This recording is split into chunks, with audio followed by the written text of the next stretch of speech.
Paranormal Karen, she's so spooky. Paranormal Karen, funny too.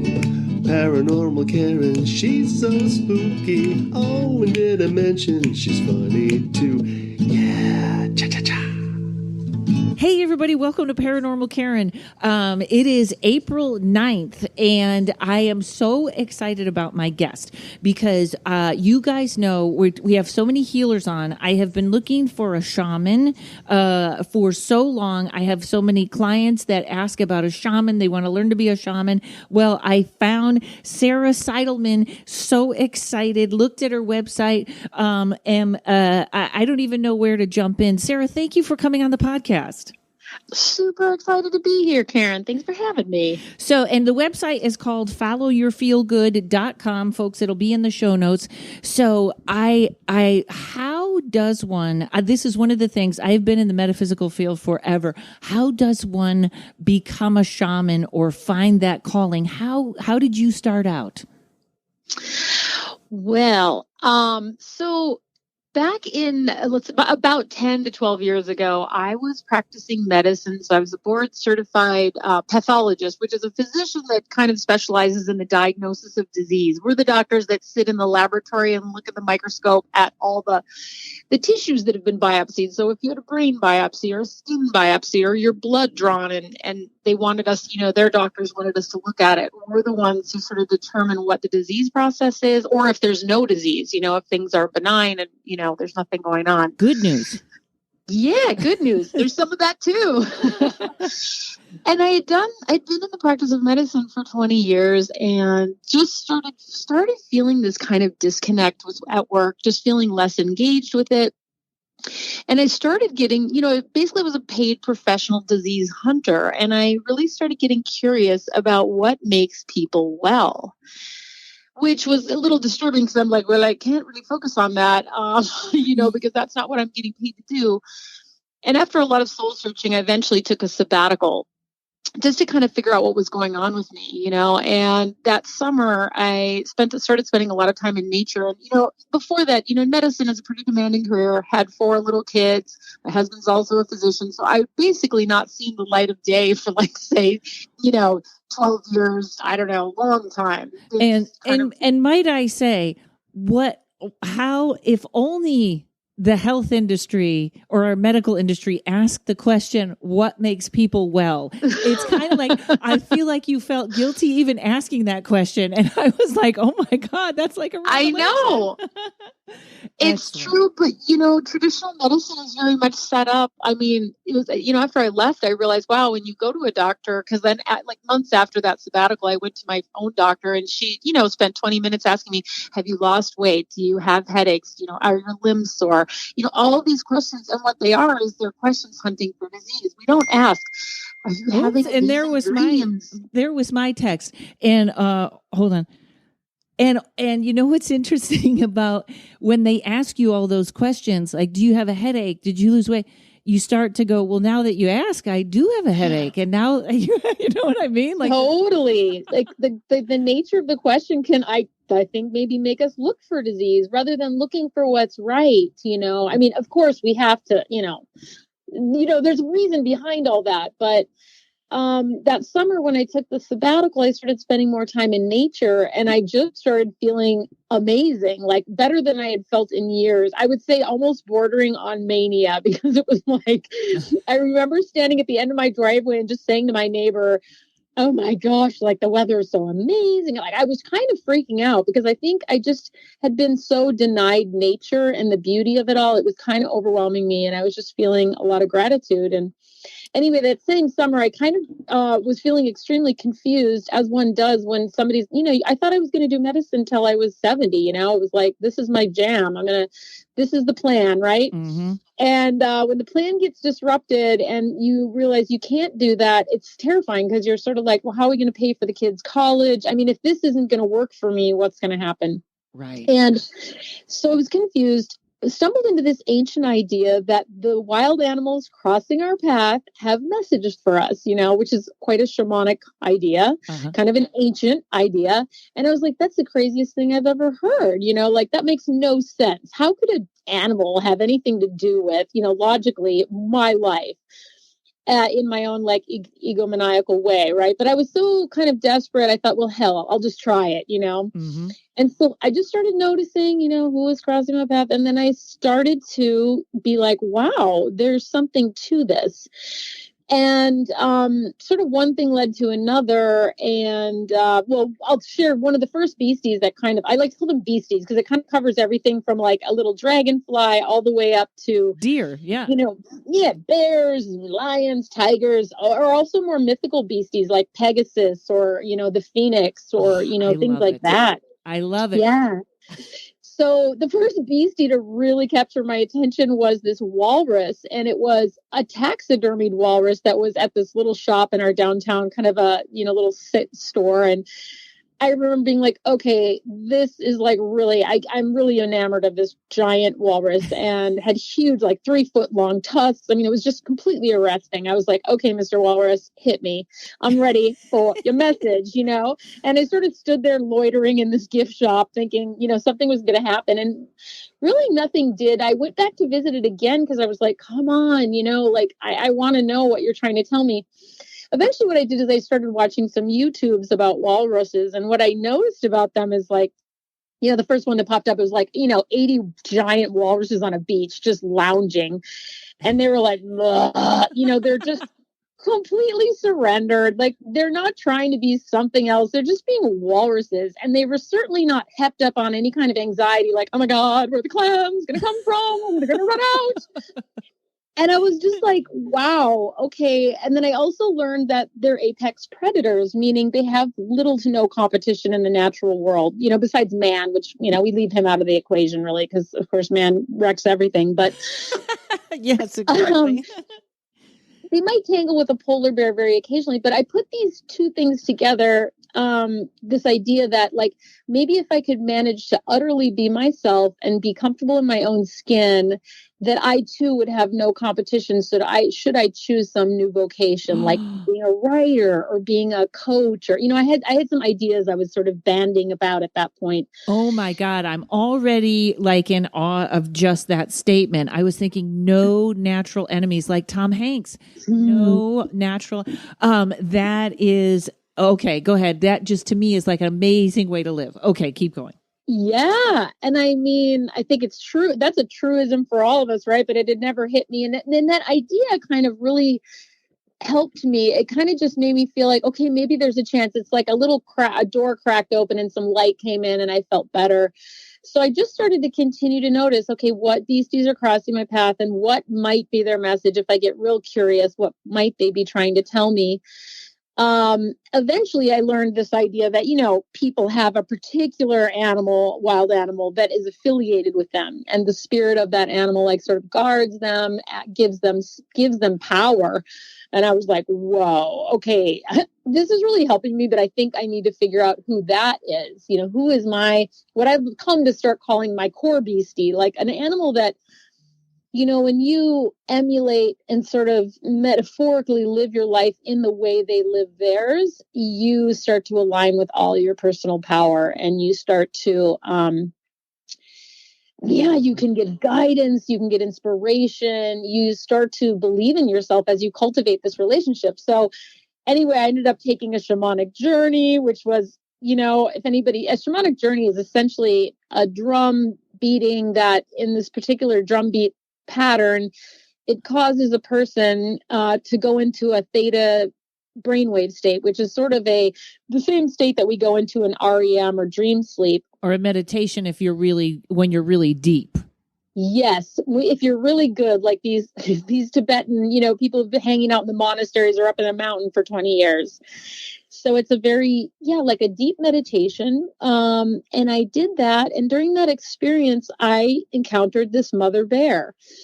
And again, I was full of doubt and full of like, am I making this up? Like, what the heck is going on? But she like sat me down and rubbed my back. And she was just like, Sarah, we know you're so upset, but like, where you're going, it's not that far away. She sort of pointed away to this place that was down a hill from where we were sitting. And she said, all you need to do is enjoy the journey, which sounds like some kind of a Hallmark card platitude. No, it's so easy. Right now, what are you doing? Enjoy it. I know.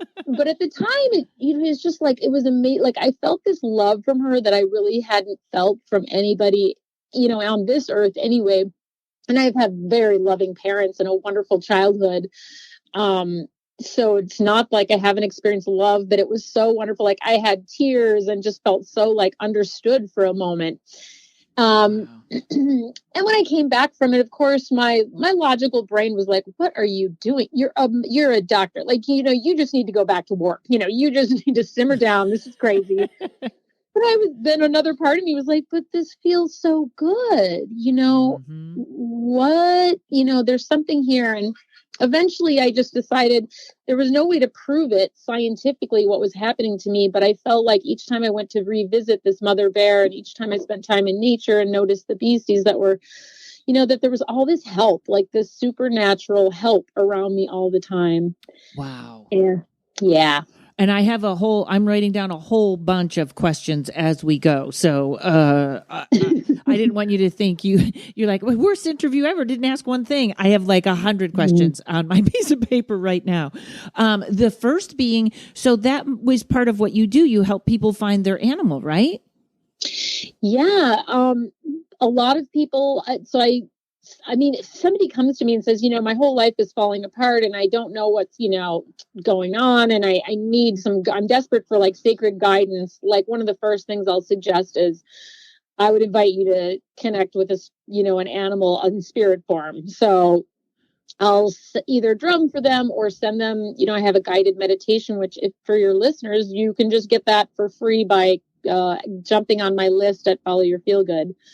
You'll get access to that. And because, again, once we connect with this animal, and this isn't for everybody, but if this is something that's sounding appealing to you, it might just be like the perfect medicine for you. And I'm going to throw this in, or let's get to it right away. You have books and apps, and one app is called What the Walrus Knows. Tell me about that real quick. That looks great. Yeah.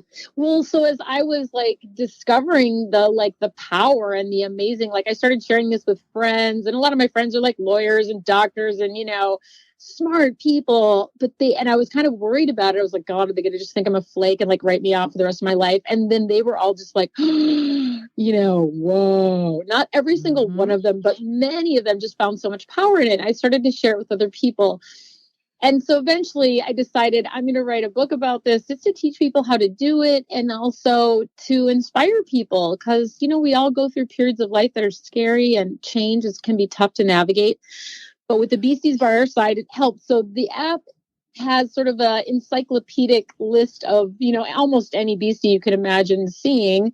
So you can look up like an aligning affirmation or set of them for each animal that you run into. So wow. If you ran into an antelope, for example, and you're having trouble with your mother-in-law, you can look through the list of aligning affirmations and see, okay, is there anything here that resonates? And you can also take a journey on that app as well to discover your core beastie. And if we see an animal in a dream, is that the same thing? Yes.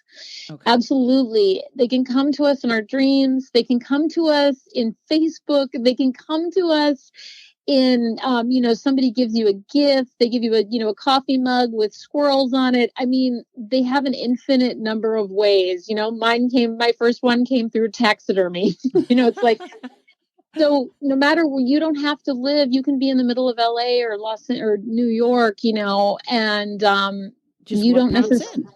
It's just whatever's popping in. And if you happen, it's especially powerful. You're like, wow, I've seen like 3 moose. There was one on Facebook. I just saw a moose bumper sticker. And then somebody mentioned on the radio, I have moose in my backyard. It's like, okay, I'm paying attention. Yes, and what's really interesting, because maybe I mean, I think we're all I think the world is, first of all, we're in this move into Aquarius, and everyone, and also it's who you surround yourself with. So I'm full of people that are, getting rid of their trauma and making these changes. And I have to say, because I meditate every day and I do my tarot, so I'm there. You're speaking my language. But it was so funny because yesterday, or it was the other day, I was meditating and someone said, "Throw away all your stuff," and I was like, "What? Who throw?" And then I looked around my apartment and I was like, I didn't buy anything in my apartment. It was a neighbor said, "Do you want this couch? Do you want that?" I was like, not only don't I have what I choose in my apartment, I have everyone else's energy. And I was like, I'm going to start again. But that when you hear that voice initially, like you were saying, you go, that who's throwing away what? You know what I mean? It's like, you have trouble believing it. And also, I bet your friends found you as such a credible source. Yeah, what's been really interesting is like being a physician. I think that's really helped this message as it's coming through me to go to more people, because people who are skeptical are like, okay, well, this lady, at least she did go through this whole process and become a board certified physician. She's saying there's something to this. So maybe there is, I think it at least makes people stop and think. Right. Because I'm a comedian and I think people always go, does she really read tarot, or is she going to make fun of me for an hour? One of those. Yeah. And I think it's so great. Like that idea of having a comedian who's a tarot card reader. It's like, to me, that is the best of all the worlds. I want to go to that person. I want to go get a reading from you, because it's like the combination of like, I just love that. I think it's wonderful. Well, thank you. And might I take a moment to promote my CD where I read tarot cards from the stage and be funny, Psychic Stand-Up Valentine's Edition. You can get on my website for $5. I have Fabulous. Yes, I'm actually going to take a break a minute early. We'll go a minute long in the other segment, because I have this question that I think everyone is waiting to hear your answer on, which is, and this is the cliffhanger, folks, your husband. I know so many people that are waking up and the partner is not quite on board. So we will approach that question in 1 second. Hang on, folks. Folks, if you want some laughs, you can check out my CD, Psychic Stand-Up Valentine's Edition. You can get it on my website for $5. It's me reading tarot for a comedy crowd. It's funny and interesting and different. And if you don't have any money, go find it on YouTube and go watch it for free. I just want you all to laugh. Also, if you're looking to sharpen your intuition or some really great classes, I'm back in touch with my friend Derek at mysticalwares.net. He is putting up some free classes for the Mystical Wares website. So we got something for everybody. We got a comedy CD and we got all kinds of classes. Thanks, and enjoy the rest of the podcast. All right, Sarah, the tough one. You're waking up and no one else is. How do you handle that in your house? Yeah. So, well, the good news is we weren't exactly on the exact same path, but I would say probably 10 years prior to me going through this big shift, my husband and I watched that crazy movie, The Secret. Everybody in the free world has seen it. And we were both like, we watched it and we're just like, whoa, that's weird. I mean, like, is that real? I mean, we were just kind of like, it was so off base from what anything we had been just striving, following every rule, both in medical school, just getting our butts kicked, just doing everything. So I remember at that point, it really made us think. We didn't really do anything with it. It was just kind of like, huh. And then 10 years passed. And I think, as in life, we're thinking things are going to keep getting better if we just keep working harder and working smarter. Yes. And oh my God. Oh. And it's kind of a delusion, or at least it was in our case. We just kind of eventually went up against the wall. Like, this was not the life we wanted, never seeing each other, never seeing our kids, like just working all the time. And so he was really quite supportive. What happened when I, in order to take the sabbatical, before we did that, we ended up having to downsize our house. These were steps that happened before the sabbatical just to make it even financially possible to take time off. And that was a big change. And that impacted all our kids. I remember our teenage kids, like we lived in this quite fancy, bigger house. And my 13-year-old, our teacher was like pretty upset because, his identity was tied up in like having a pool table and having this cool house where he could have like a sleepover with 15 kids, in the basement. Wow. And so not only like I always just tell people when you're starting to shift your identity and your world is falling apart, it basically can't help but trigger everybody else you love around you. Mm-hmm.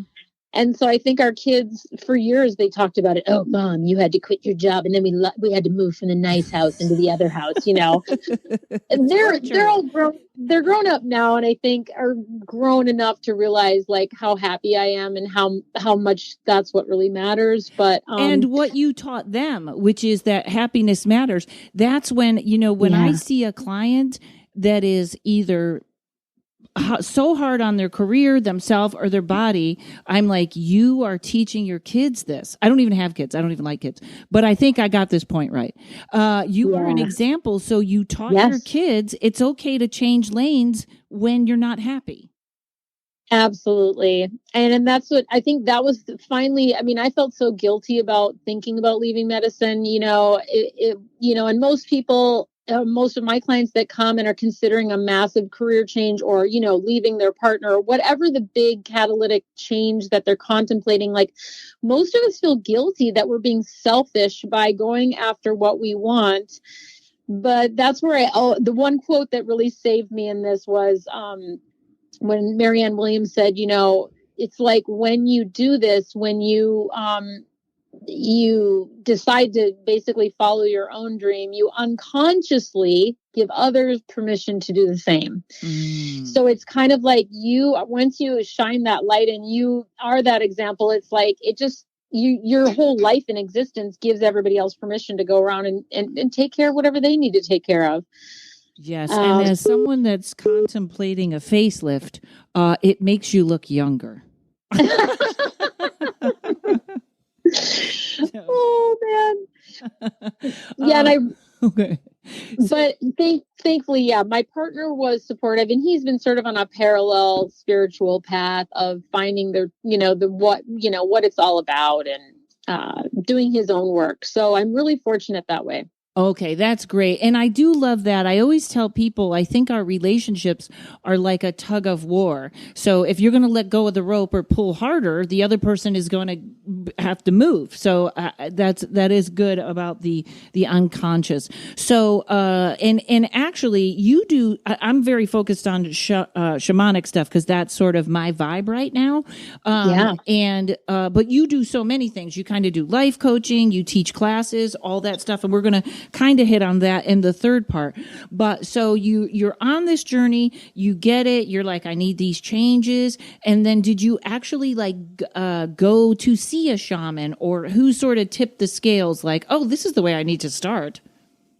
Yeah. So after spending time with my mother bear, I'd say for about 3 months, I was just journeying and visiting her. I started accumulating all these questions like, what is this? What are we doing? And I had some unusual experiences that were starting to happen to me. And I was kind of getting a little freaked out. So I was like, I need to learn more about this. So I engaged with a teacher from a place called the Foundation for Shamanic Studies, which is located out of Northern California, but there are teachers all over the country.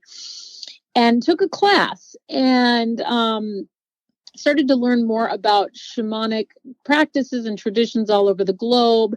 So this was not an indigenous teacher. This was somebody teaching what's called core shamanism. And then I went eventually and got a healing from the person that taught that class.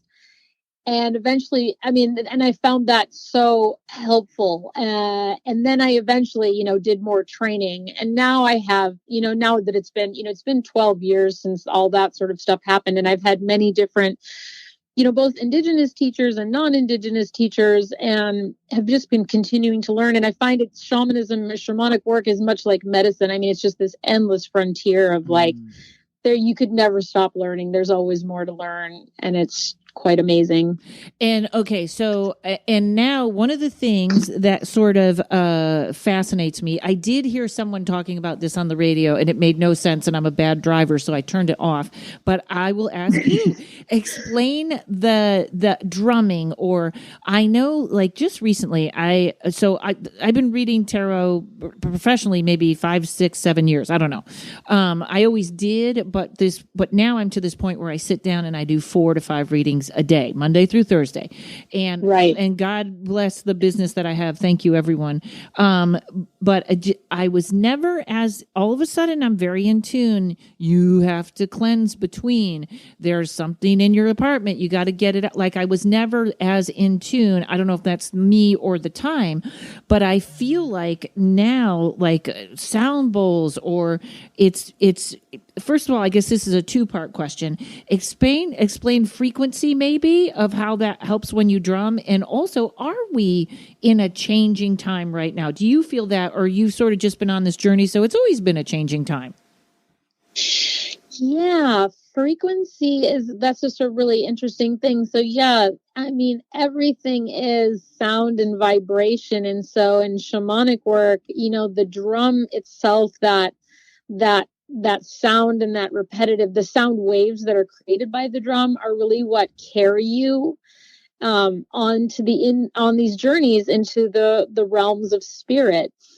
And it's really interesting, like during a shamanic healing, often, I'll use drumming and rattling and singing and chanting. And there are, many helping spirits will teach you certain songs that become healing songs that carry their own frequency and their own powers to heal or strengthen a person. You Are My Sunshine? Is that a song? Or no, it's it could be. It totally could be. So you hear you. It's not a set pattern. You're like, you have a vibe. This is what's happening now. I change. I drum. I sing. All that during a healing. Yes, and I would say in general, shamanic healing is usually, so it's happening at the level of spirit. So which is, spirit is sort of what underpins this reality or everything that's happening here. And typically for a person, we're restoring balance to that spirit. So we're either removing things that don't belong, which is the process of extraction and illumination, or we're putting things back that have been lost or that are needed. So soul retrieval is probably one of the most common things when people come to me, when I go to my helping spirits and say, hey, this is what Karen's asking for. My spirits will often suggest a soul retrieval as part of their healing ceremony. And soul retrieval is this idea that when we're conceived, when the egg and the sperm come together and boom, we're here on earth in our mother's womb. And then anytime after that in our lives, we can lose parts of our soul through traumatic events, big T trauma versus also small T trauma, like things maybe we didn't think were such a big deal. The way we were treated in school in particular, like something like that.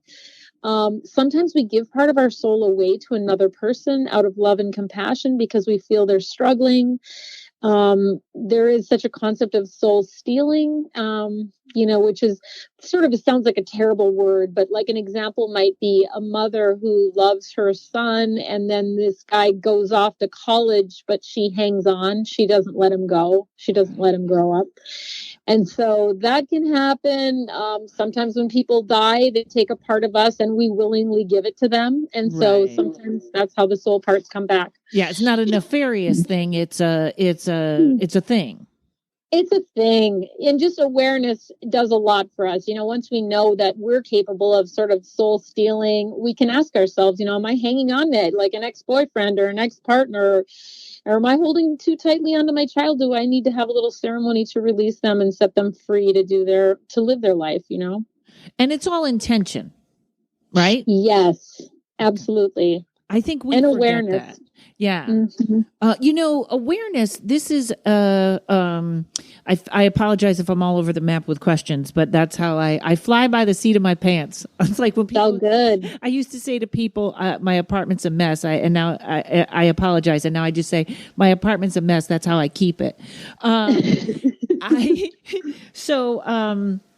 And now I've lost my question because I went for the joke.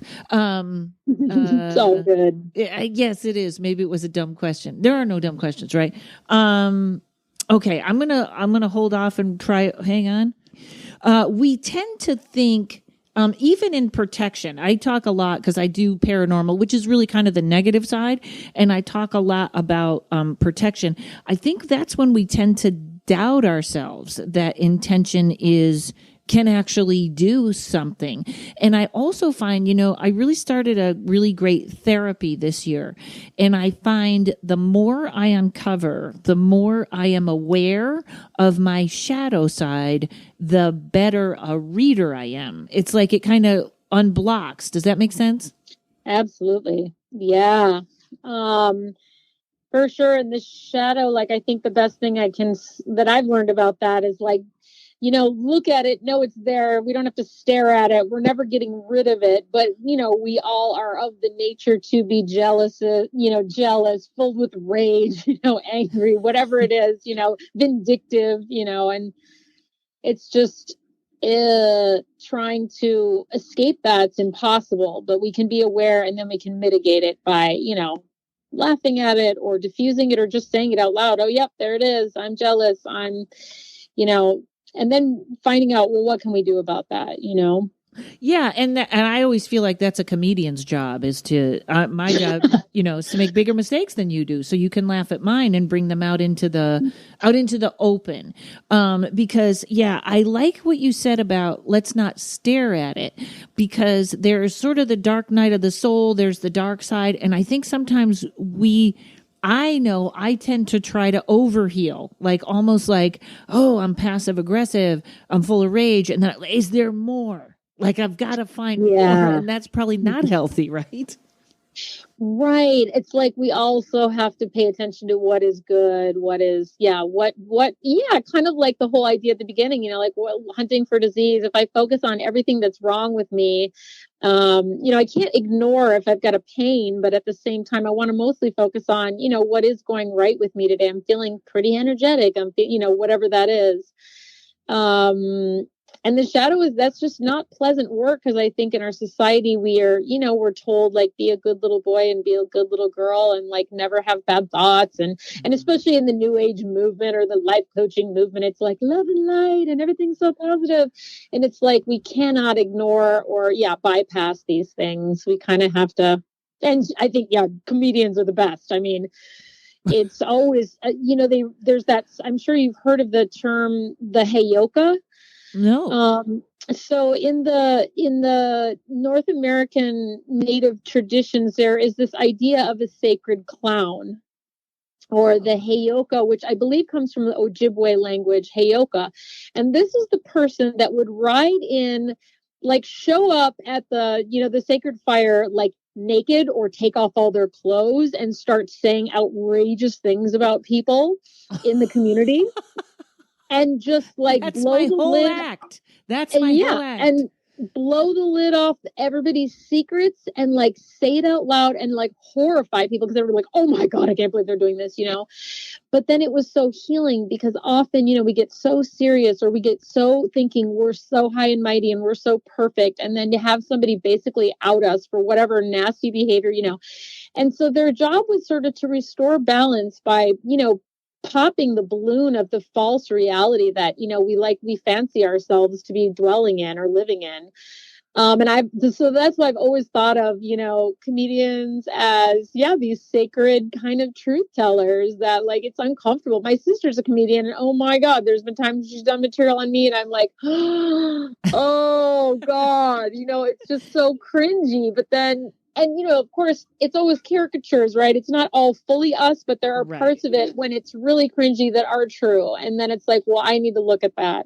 Yes, and your sister is Maria Bamford, so everybody just gasps. Oh my God, it's Maria Bamford! We're all gasping because she's so fantastic and phenomenal, and the example of just putting it all out there. Totes, putting it all out there and being that heyoka, like, oh my gosh, like just last week she shared something about my mother, like my mom had just died, and with hours, my dad brought out a box of I'm not even going to tell the joke, but anyways, it was just so heyoka. It's beyond me. And being the oldest child, my job is to protect and honor the elders, right? And then Maria's the heyoka, so she's there to like lift, blow the lid off things and be like, yeah, we're not gonna pretend that's not there. That's right. And there's such a beauty in that. And I'm sure with the sacred clown, obviously we are so suppressed, that naked would be like, oh my God. But to them, that was probably the thing. Like that guy wasn't judging and pointing at you or girl. I hope they had female sacred clowns. It was the point of that person is also naked. Yes. And it wasn't, I don't think it was personal as much as it was just the act of like, just setting things right, just being a pot stirrer and kind of like, yeah. Right. And entertaining. Like they would ride in backwards. There was a story that I read, like they rode in backwards on horses. So they would ride in, like they would do things absurd. Like nobody rides a horse backwards, but that's what they would do. So obviously it's not quite, South Park is a little meaner than the sacred clown would have been, is what I guess. I don't know. That's true. It's funny how, I have this theory. First of all, one of my theories is that eventually we're all going to be naked on the internet anyways. So if you've been in a bathroom in a Chevron, anywhere in the country, somewhere there's a camera and we're all going to be there. So let's all just deal with it. But there is this, our country loves, or I guess society loves shame. And I think shame is the thing. I always love this story about Roseanne Barr when she first came up and the tabloids were all over her and she was they pulled up her history of being in a mental hospital, and somebody like an inquirer came at her and was like, you were in a mental hospital. And she was like, yeah, so what? What's your problem? I was in a mental hospital. And she took all the energy out of it by being okay with it. Yeah. So beautiful. And that's all we can do is be okay with stuff, right? Yep. Absolutely. And yeah, exactly. And not have any, I guess, that just brings up to mind, like, not arguing, not engaging. It's kind of like, yeah, when people want to start something, we don't have to engage. Yes. And that's a weird, and literally I am asking this sort of basic question for me because last week I got ripped off by a refrigerator repairman, went into rage and then yelling, and I had an enemy. I wish I had been a walrus, but I felt these people were my enemy. So when you feel that, when you sort of, I kind of always feel like I'm going back to primitive Karen that was, feels trapped and can't get out, and someone did something bad and I'm a victim. What do you have a way like that? Just sort of, how do you chill out, or do you walk away, or do you stalk them on the internet like I did? What do you do? Well, I mean, there's so many different approaches to that. I mean, lately I really love the 12-step approach, which is like, I cannot afford to argue with anyone. Zero. Like I can't, that's impossible to ask yourself not to argue with anybody, but it's a thing to try on a daily basis, because it's these resentments and these, getting angry that, or, just being actively angry with people that really take us out. But often what I will do if I'm in that situation is if I'm really, really mad about something, I usually try to track back and find out what is it I'm like really afraid of, or what is it that's really sad. Usually anger is, the old saying, like, anger is not a primary emotion. Beneath it is always fear or grief or sadness, And sometimes it's just like there's this little scared kid inside me that, like, is terrified I'm going to be rejected or kicked out, of the family or the friend group or whatever it is. So, taking that time, I mean, taking a little walk in nature I'll often just go for a walk and ask, like, what do I need to learn? Show me what I need to learn, and ask just the woods, the land, to show me. And it's incredible, the beasties will show up, or maybe I'll see a dead tree that's fallen over and is just in complete surrender. You know what I mean? just reminding me like there's nothing to fight here. Just, like what would I do if I just surrendered to it and let it be what it is, The Wow. repairman tried to take my money or whatever happened. You know what I mean? Like just evaluating as a factual experience. And in the great span of life, will I even remember these guys? Although I did report them to the LA district attorney. So they ended up being a scam company. So, okay. Which then made me even madder because then I was like, you shouldn't get scammed. And then, of course, someone on Facebook said, didn't you see it coming as a psychic? Which then threw me deeper down the rabbit hole. Oh, God, more shame. But I'm not You fighting should have with known. them. I know, I hate that. Like it's on all the time.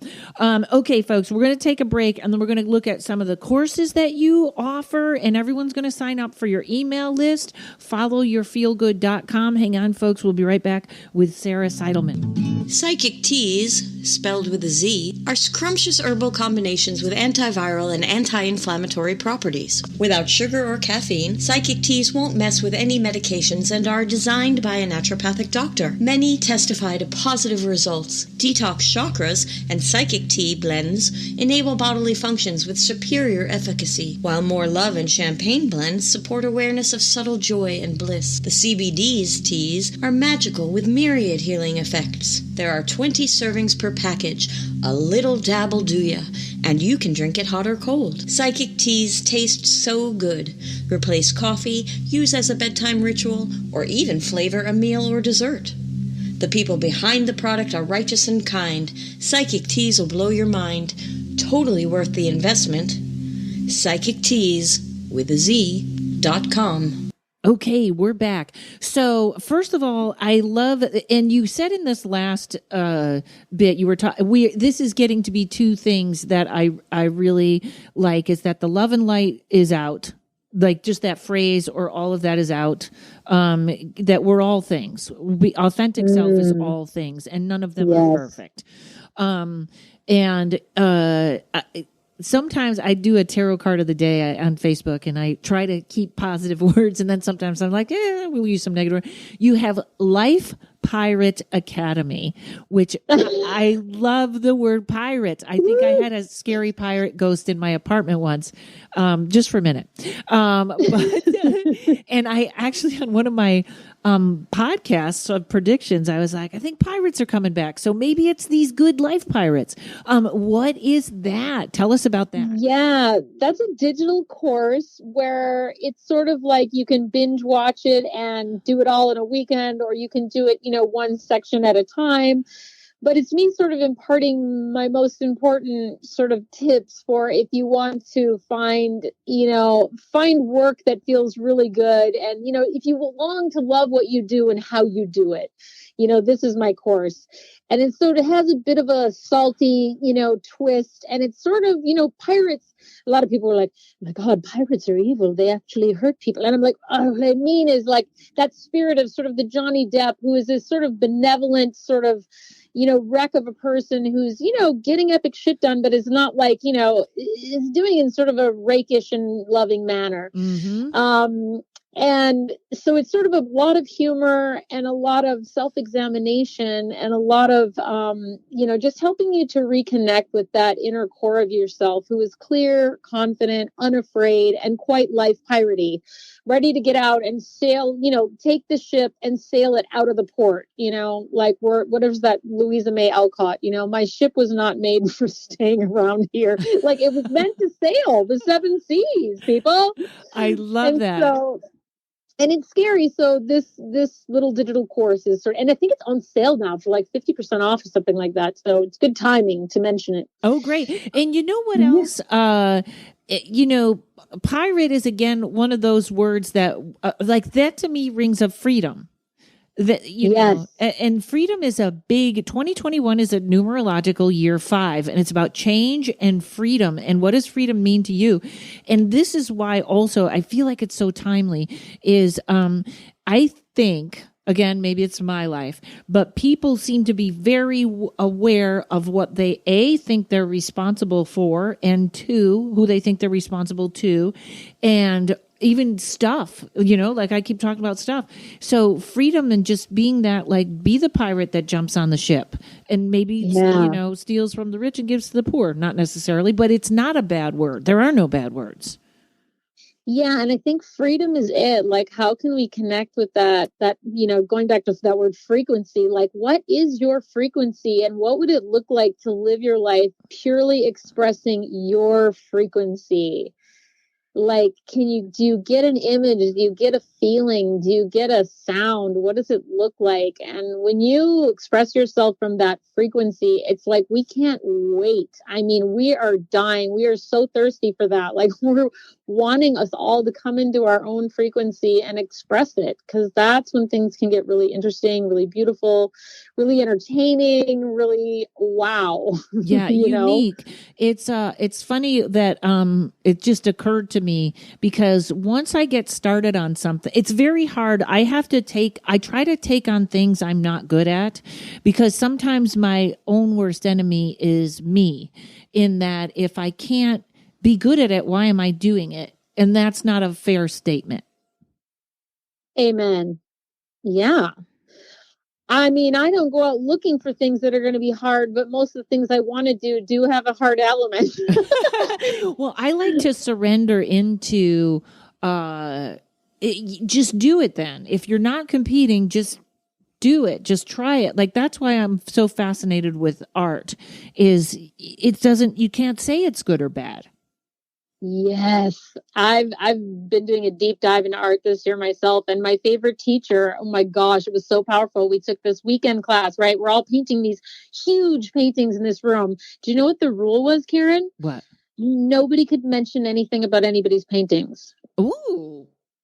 And so it was so spectacular. It was so freeing, because you know how if you were 6 other people and they're painting all these amazing paintings, I mean, you'd feel like required to go, oh, Karen, I love what you're doing there. What is that giraffe? Yes. You'd expend all this energy sort of, making sure you socially attended all these people. Right. Right. But it was so freeing. And also, because it's not so great to know what people like about our paintings, and it's not so great to know what they don't like. It's actually just radical acceptance of whatever it is without liking it or disliking it.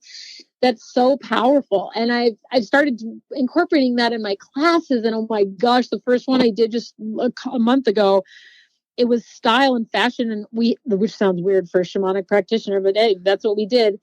Everybody posted selfies every day of the outfit that they had put together. And the rule was no comments. Only the person who sent the picture could reflect on their own feeling about what they were wearing. Yeah, as someone with many YouTube videos up, no comments is always a good thing. Yeah. You can't do that in comedy. That's a real interesting. In fact, it's funny because I did a dry bar special and it went viral. It was great. It's been a pinnacle in my career, but I did it at a time when I really didn't care. And I let my hair go gray and I wasn't taking care of myself. And I was kind of in one of these stages of, if somebody's going to love me, they're going to love me like this, not with my makeup on. And now, not that this is the key, but there has become a change in my avatar, in my person, and putting on makeup, dressing up has become my art form. And like I said, I mean, love it. But it's a way of showing up for the world. Yeah, putting your frequency out there. Yeah, all these things I thought sort of wouldn't fit into the spiritual life. It's like even somebody that is sometimes somebody that's being sloppy like me was doing it for the same reason I might dress up. This is what I want to show you about myself. Yeah. So outward, but I think I've always said artists are the 3D printers of the future, but for some reason it feels like in this time of COVID where, whatever, you're supposed to be worried about money and jobs, art has become even more important. I just feel like it is, that's what we're here to do, is make things or express ourselves, in any way we can. Right. And it's so awesome and it's terrifying. And most of us aren't doing it because we're so afraid of what everybody's going to think if we do. Right. Or we're afraid people won't care if we do. And they might not, but you'll find so much joy if you just do it for yourself. Yes, and spread that to other. Okay, and then you create your feel good morning routine.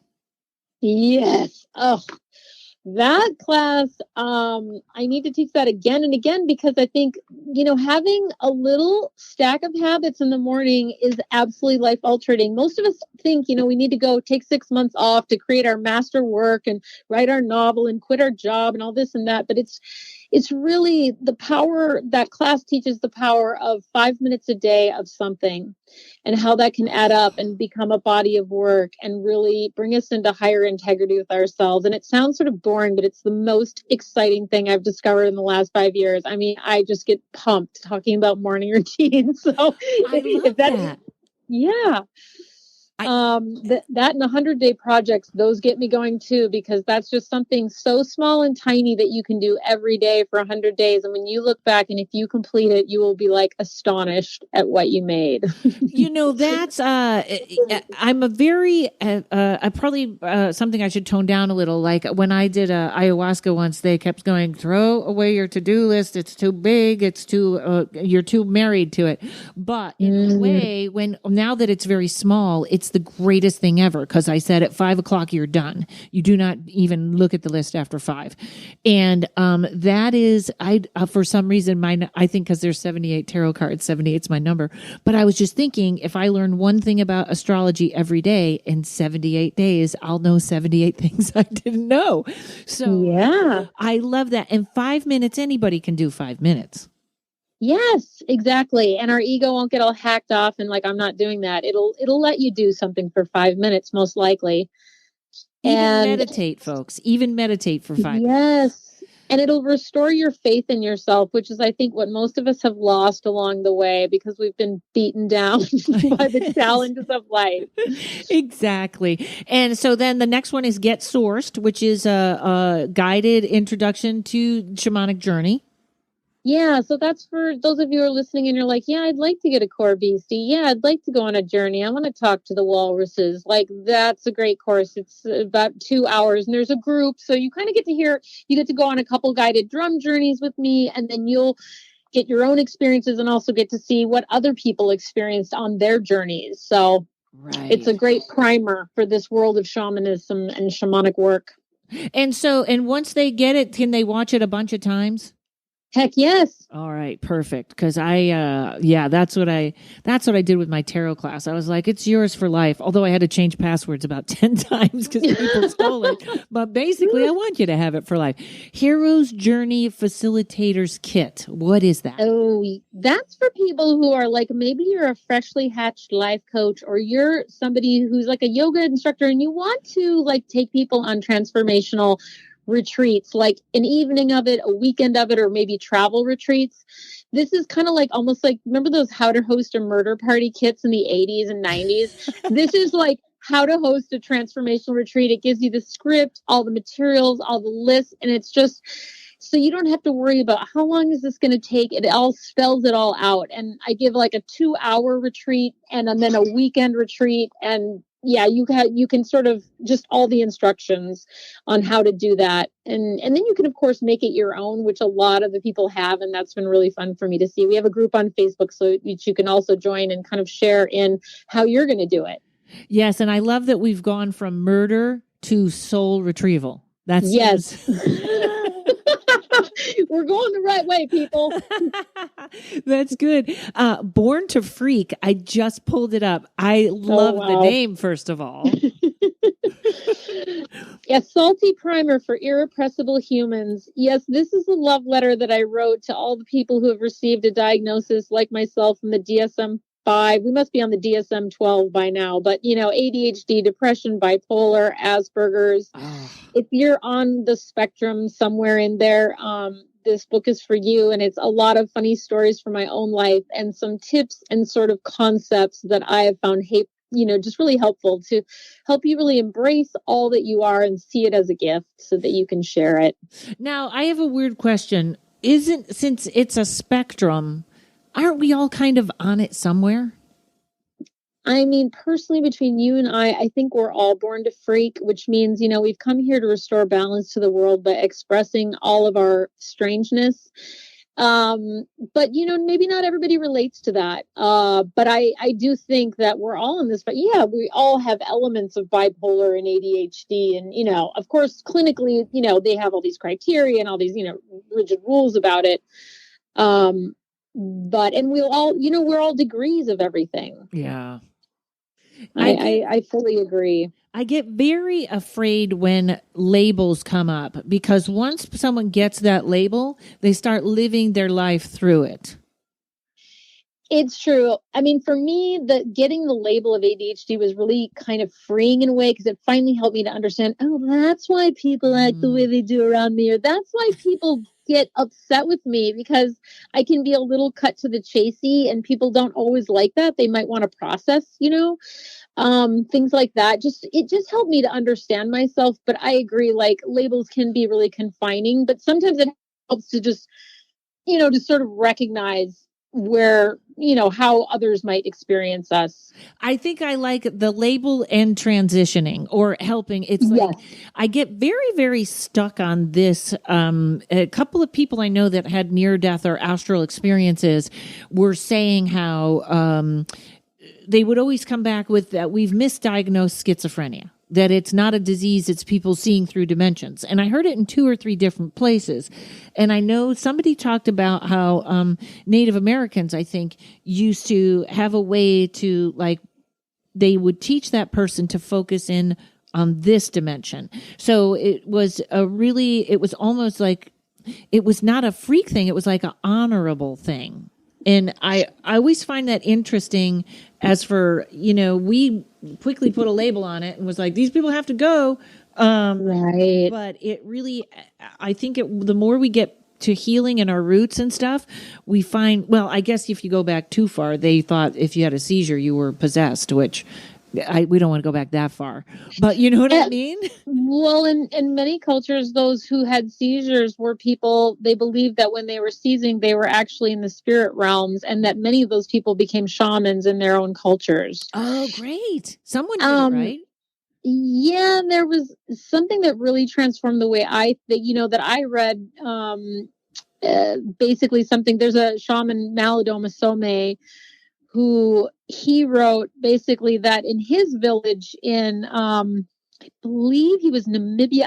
I think I have the African country wrong, but anyway, a psychotic break would be viewed as an opportunity or an initiation for a person. And that if the village circled the wagons around that person with love and they wanted to be well, there was a potential there for them to become a healer, to have a gift that they could share with the community. And I remember thinking, wow, that is not how we view our people who get a psychotic break. We're like, you are a problem, and we pray to God you don't keep having this problem, because we don't want this. Yes, I know. If people start gathering around me, I worry there's an intervention coming, and that's usually not very helpful. It's even the whole fact that grouping surrounds around love, because I, like I said, maybe it's my journey, but I have had a couple of, I have a great life. Like, I don't have a lot of bumps, and my bumps are probably first world problems, but I've noticed when I do hit one, there's like an upgrade on the other side. There's always an upgrade. Yeah. And totally. That's what I shoot for now. So I go, my refrigerator is going to work better now. I went through that with those guys or something, So when people come to you and they might say something like that, like, I just found out I had ADHD, or I'm bipolar. Is it a process of helping them understand, or I don't want to use the word control, or channel that power? Like, can you help them with that? Yeah, I mean, depending on what's going on with them, one of the things I might do is help them to connect with their own helping spirits, because then they'll begin to, get their own, the unique and really special kind of support they need to help them on their path. I also might help them practically develop, if somebody's been diagnosed bipolar, obviously maybe they're under the care of a physician as well. But I might help them to develop, like, let's develop a kind of a council of elders for you, so that, when, you have a great new idea or something crazy and you want to make a big decision like that, you have some people to go to that you can trust, to sort of act as as like your counsel, I mean, we can all benefit from that, not just people who have bipolar, but in particular, if we're prone to, possibly getting into delusionary states, right? It's nice to have some people around that we can check ideas with and things like that. I love that, building a council. Yeah, but I think, by and large, a lot of us get these labels, but really, I view the vast majority of the people I've seen, it's just this initiatory experience that they're going through, and that they are going to receive a gift if they're open to following this thing. And like, as you said, that their whole life is about to be upgraded if they can just stay open and surrendered to what wants to happen next, what they need, reaching out for help. And this isn't to say that, bipolar isn't a very serious illness, or that, people can, absolutely. But in my personal practice, that's kind of how I've seen it. And just no matter what, or people have gotten a terrible diagnosis, or their husbands dumped them for a 17-year-old, or, whatever, any number of things. It's like, it sounds terrible, but things are about to get really good because you're looking at this, and I can see you want to navigate it and you want to step through it. And with support, things are going to be really great. Right. And yes, I do not mean to lessen anyone that has bipolar or thing. I just always feel like sometimes someone will get that diagnosis, be handed pills, and it's done. And it's kind of, there's so much more. And I'm probably bipolar, but I'm in denial right now. I have to get a session with Sarah and pull that out. I'll get the refrigerator repairment session. I see you have that. So great talking to you. Thank you so much for coming on. Thank you. The website is followyourfeelgood.com. It's going to be in the show notes. Sarah, anything you want to tell people about what's coming up? It looks like there's a retreat maybe, or where they book an appointment at your website. Anything you want to tell the folks where they can find you? Yes. Come work with me. You can have a divination, a shorter session, or we could do a session of shamanic healing. And I just want to say to people, you are ready and able to do awesome and amazing things. And sometimes we just need that support. And Awesome. Yes. Oh, and is there go to your website and sign up for the email, especially because it looks like you might have something coming up in Peru. All that's full, but yes, we're going to Peru, and we may go again in October. So we'll see. But yes, if you sign up for the newsletter, you'll find out all the scoop on what's happening. See, I may have to go on one of those because I immediately felt fear. And then I felt relief when you said it was full. So I was like, I got to go on one of these.